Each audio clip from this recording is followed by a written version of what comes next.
Have you ever felt like God was taking something good away? Hey everyone, and welcome back. Look at this incredible life full of growth, right? We're all striving for more, for better, for abundance. But what if I told you that sometimes to get to that more, God actually has to take away something that seems perfectly good, even something that's already bearing fruit? It sounds counterintuitive, even a little scary, doesn't it? Today, we're diving into one of the most profound, yet often misunderstood, truths in the Bible, the divine pruning. Our guiding light today comes from the words of Jesus himself. In John 15, verse 2, "Every branch in me that bears fruit, he prunes that it may bear more fruit." Just think about that for a second. He doesn't say he prunes the dead branches. That's obvious, that's cleanup. He says he prunes what's already fruitful. Why on earth would a loving God do that? To understand this, we need to become students of the vineyard. Imagine a master vine dresser. He's not just some gardener with a pair of clippers. He's an artist, an engineer of abundance. His goal isn't just a big, bushy plant. It's a plant that produces the best, most succulent, most plentiful fruit possible. He knows that every branch, every leaf, every little shoot requires energy from the vine. If there are too many branches, even healthy ones, that energy gets spread thin. The result, lots of small, mediocre fruit, or maybe even no fruit where there should be. So, with careful, deliberate precision, he makes cuts. He removes what to an untrained eye might look perfectly healthy.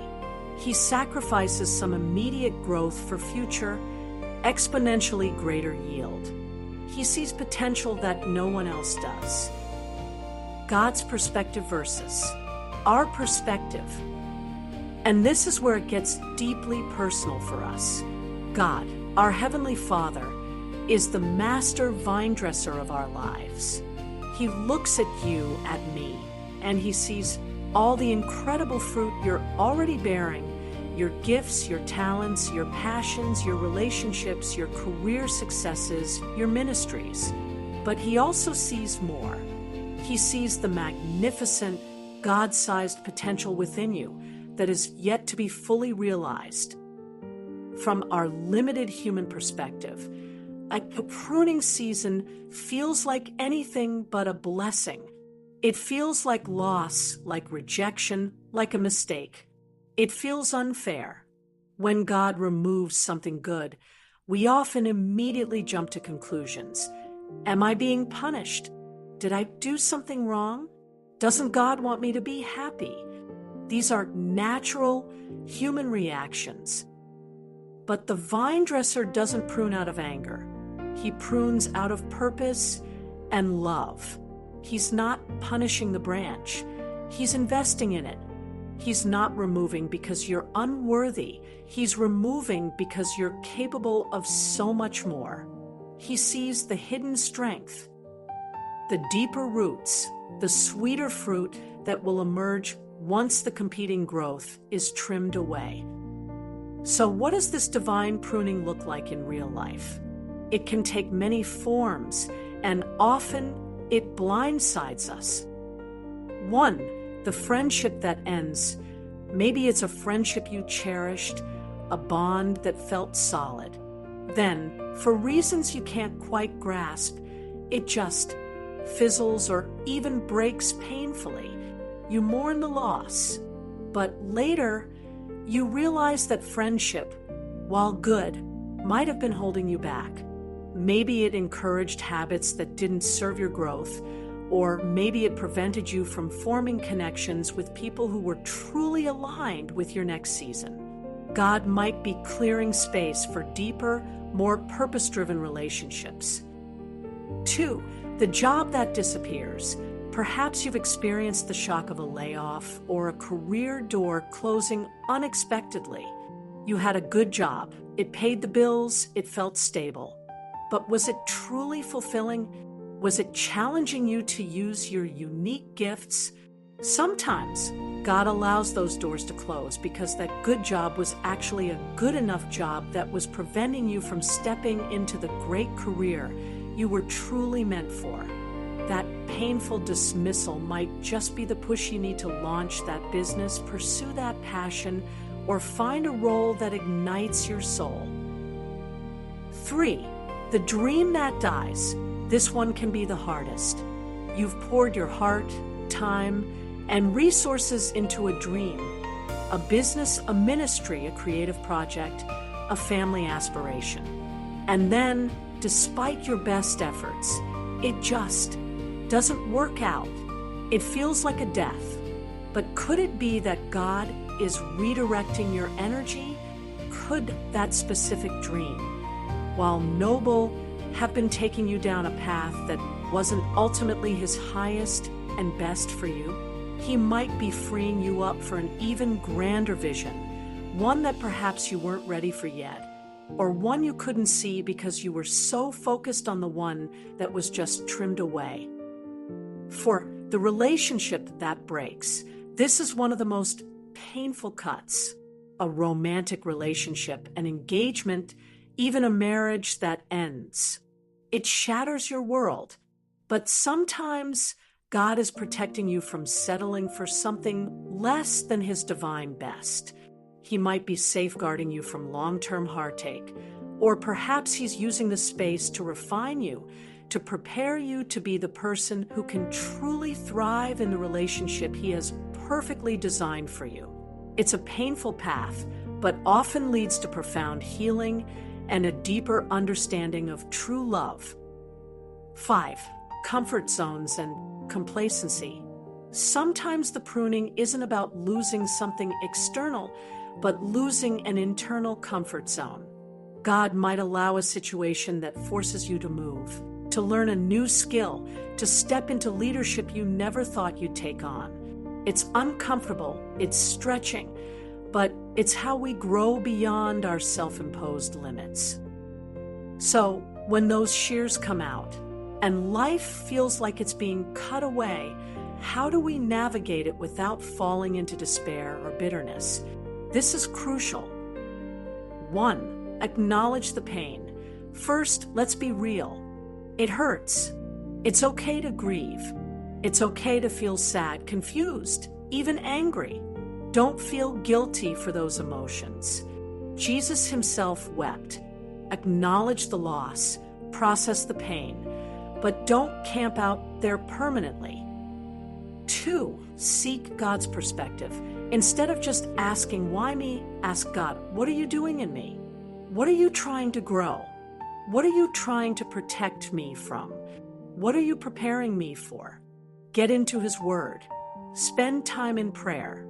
Lean into trusted, wise counsel. The answers might not come immediately, but a posture of seeking changes everything. 3. Trust the vine dresser's expertise. You wouldn't question a heart surgeon in the middle of an operation, right? You trust their expertise. God's expertise in your life is infinite. He sees the beginning from the end. He knows the glorious harvest He has planned. Trust His hand, even when you can't see His face clearly in the moment. Remind yourself, He doesn't remove to punish, He removes to prepare. 4. Focus on the roots. Internal growth when the branches are being trimmed. It's a perfect time to focus on strengthening your roots. Dive deeper into your relationship with God. Cultivate spiritual disciplines, prayer, Bible study, worship.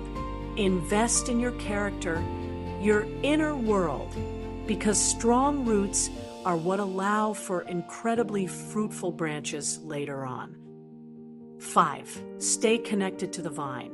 Jesus also said, I am the vine, you are the branches. If you remain in me and I in you, you will bear much fruit. Apart from me, you can do nothing. John 15, verse 5. When you feel cut off from other things, lean more into your connection with Christ. He is your source, your life, your sustenance during these lean seasons. Let's look at some incredible transformations that only happened because of pruning. The story of Joseph from favored son to pit to prison, seemingly every good thing taken away. But through it all, God was preparing him to save an entire nation and his family. The pruning of his pride and comfort led to extraordinary leadership and reconciliation. The Apostle Paul, from zealous religious leader to blinded persecutor, then to the desolate Arabian desert for years, God pruned away his self-righteousness and earthly ambition to forge him into the greatest missionary the world has ever known. He lost everything he thought defined him, only to gain Christ and become an instrument of monumental change. The entrepreneur, maybe they had a successful but draining business and it collapsed. After the heartbreak, they started fresh with lessons learned, a renewed vision, and built something even more impactful and aligned with their values. The single person, after a series of painful breakups, they committed to a season of personal growth and healing, trusting God.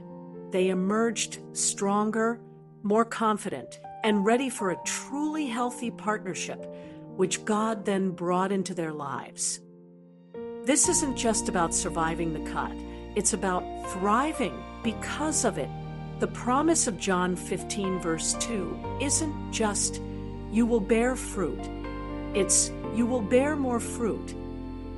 When God prunes, he is always aiming for increase. More Christ-like character. You'll emerge more patient, resilient, compassionate, and dependent on him. More effective ministry / calling ***, your gifts will be sharpened, your focus clarified, your impact multiplied. More joy and peace. You'll find a deeper, more abiding joy that isn't dependent on external circumstances, but on your unshakable connection to the vine. A life of greater purpose, ***, you'll look back and see the divine design in every cut, every loss, and understand how it all worked together for a purpose far greater than you could have orchestrated yourself. The empty spaces, the broken pieces, the closed doors, these are not dead ends. They are the fertile ground for new growth, for a harvest that will glorify God in ways you can't even fathom right now. So, if you're in a pruning season today, please take heart. You are not forgotten. You are not being punished. You are being prepared. God is not removing to punish. He is removing to prepare you for something extraordinary. My friend, if this message resonated with you, if you're in a season of pruning or have come through one, I want to hear your story. Share in the comments below. What has God pruned in your life that later led to unimaginable growth? Your testimony could be the encouragement someone else desperately needs right now. Don't forget to hit that like button, subscribe if you haven't already, and share this video with anyone who might need to hear this message of hope today. Remember, the master vine dresser is at work in your life. Trust his hands, trust his process, and get ready for the incredible fruit he's preparing you to bear. You are loved, you are valued, and your best is absolutely yet to come.